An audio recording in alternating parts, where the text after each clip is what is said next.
Gawa naman tayo ng carrot cake. Ayan, ang nilagay ko lang dito ay may egg, may oil, may salt, may sugar, at itong ating carrots.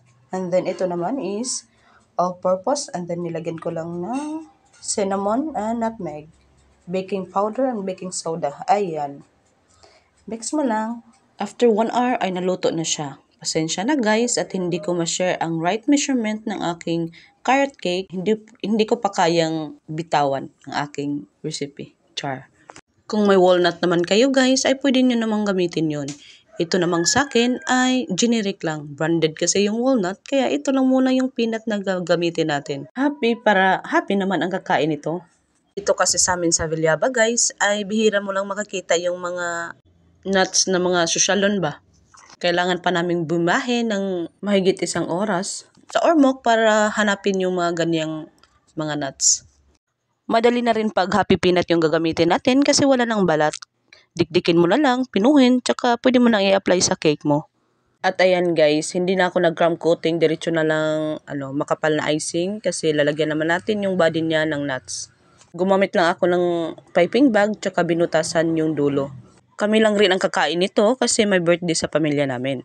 At ito yung request ng ating birthday celebrant na flavor ng cake. At yung icing naman natin is whip it. Super creamy at stable na icing. At masarap din.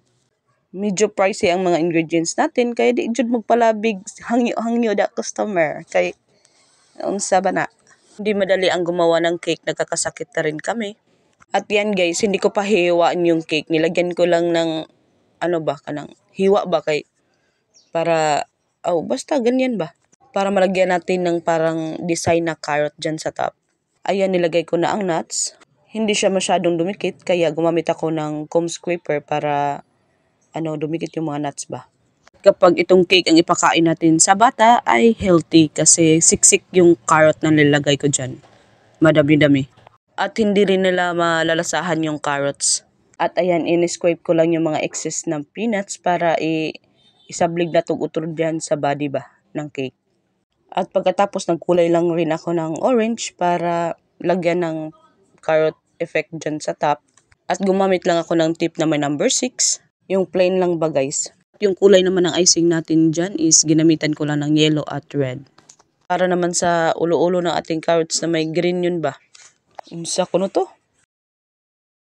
Nilagyan ko lang ng green, nilagay ko sa piping bag at kinat ko lang ng maliit na butas. At ito na ang ating final look ng ating carrot cake. At ngayong araw din guys ay nakabenta rin ako ng 50 pieces na puto cheese. So yan lang po for today's video. Thank you for watching. Follow for more para updated sa ating mga new videos. Babu!